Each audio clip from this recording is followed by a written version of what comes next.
বাংলাদেশে কোটা বিরোধী শিক্ষার্থীদের উপর হামলার প্রতিবাদে বিক্ষোভ কর্মসূচি ও অবস্থান কর্মসূচি পালন করা হয়েছে। বৃহস্পতিবার সন্ধ্যায় নিউ ইয়র্কের টাইমস স্কয়ারে এই প্রতিবাদ কর্মসূচির আয়োজন করে দেশে বসবাস করা বিভিন্ন স্কুল, কলেজ ও বিশ্ববিদ্যালয় পড়ুয়া শিক্ষার্থীরা।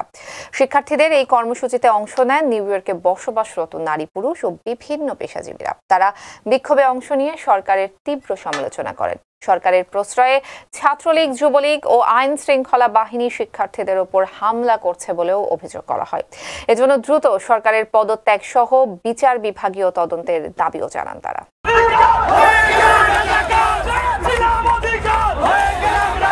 বিক্ষোভে উত্তাল নিউ ইয়র্কের টাইমস স্কয়ার। বিকেল 7টায় অবস্থান কর্মসূচির আহ্বান করলেও তার আগেই টাইমস স্কয়ারে জড়ো হন বিভিন্ন শিক্ষা প্রতিষ্ঠানের শিক্ষার্থীরা সহ বিভিন্ন শ্রেণী পেশার মানুষ। তারা বিক্ষোভে অংশ নিয়ে ক্ষোভে ফেটে পড়েন এবং সরকারের তীব্র সমালোচনা করেন। তাহলে মেধাবীরা কোথায় যাবে, যারা আজকে স্কুল, কলেজ, ইউনিভার্সিটি পেরিয়ে চাকরির জন্য অপেক্ষা করতেছে, তাদের কি হবে? আমরা চাই না এরকম স্বৈরাচার সরকার, আমাদের দরকার নেই। There's a right and government should let them to demonstrate. So I'm supporting them and also I'm supporting those my brother and sister who died. শিক্ষার্থীরা বিভিন্ন পোস্টার ও প্লেকার্ড নিয়ে বিক্ষোভে অংশ নেন। এখন পর্যন্ত হামলায় প্রায় শিক্ষার্থী, সাংবাদিক সহ বিভিন্ন শ্রেণী পেশার অনেকেই নিহত হন এবং কয়েক হাজার আহত হয়েছে বলেও দাবি করেন তারা। ছোট ছোট বাচ্চাও আছে ইনক্লুডেড। এগুলোর প্রাণের ক্ষতি কে দিবে? তাদের প্রাণ ফিরাই দেন, আপনার সাথে বসে যাব। 50% প্লাস কোটা দিয়ে চাকরি হচ্ছে, সো এটা কমপ্লিটলি আনফেয়ার।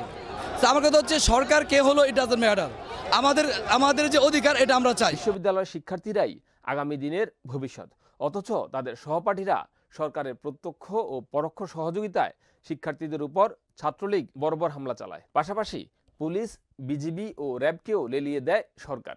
রক্ষক হয়ে ভক্ষকের ভূমিকা পালন করেছে বলেও তারা সমালোচনা করেন। এজন্য ছাত্রলীগকে নিষিদ্ধ করার পাশাপাশি হামলাকারীদেরও বিচারের দাবি তোলেন তারা। 25শে মার্চের কালোরাত্রির পরে কোনো রাত্রে ঢাকা বিশ্ববিদ্যালয়ে কোনো স্বৈর শাসকের ক্ষমতা হয় নাই ঢাকা বিশ্ববিদ্যালয়ের ছাত্রদের অ্যাটাক করা।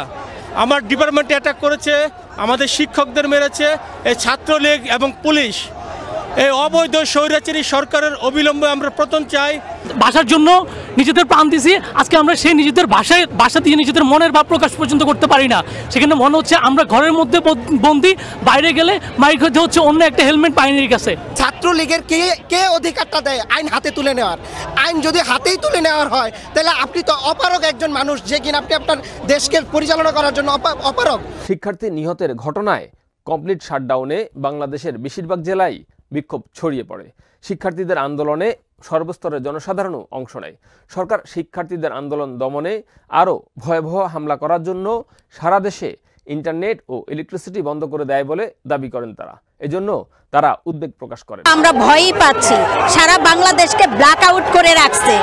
বাংলাদেশের কোনো নেটওয়ার্ক কাজ করছে না, আমরা আত্মীয় স্বজনের সাথে যোগাযোগ করতে পারতেছি না, আমরা জানতেছি না কি হইতেছে। আতঙ্ক থেকেই তো আমরা এখানে এসেছি। সমস্যার সমাধানে প্রধানমন্ত্রী শেখ হাসিনার পদত্যাগ দাবি করেন তারা। জাতিসংঘ সহ বিশ্বের উন্নত দেশগুলোর হস্তক্ষেপও কামনা করেছেন তারা। সো আমরা তাদের প্রোটেক্ট করতে চাই, শেখ হাসিনার বিচার চাই, ছাত্রদের রক্ষা করতে চাই, কোটা সংস্কার চাই। আমাদের অনেক দাবি, আমরা ন্যায় বিচার চাই। শিক্ষার্থীদের রক্ষায় ধর্ম, বর্ণ নির্বিশেষে আপামর জনসাধারণের এগিয়ে আসার আহ্বানও জানান আন্দোলনকারীরা।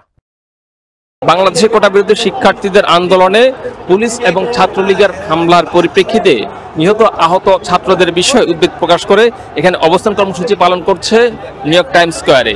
তারা এই অবস্থান কর্মসূচির মাধ্যমে সরকারের পদত্যাগ সহ বিচার বিভাগীয় তদন্ত দাবি করেছে। Shariful Islam, TV 24, new York.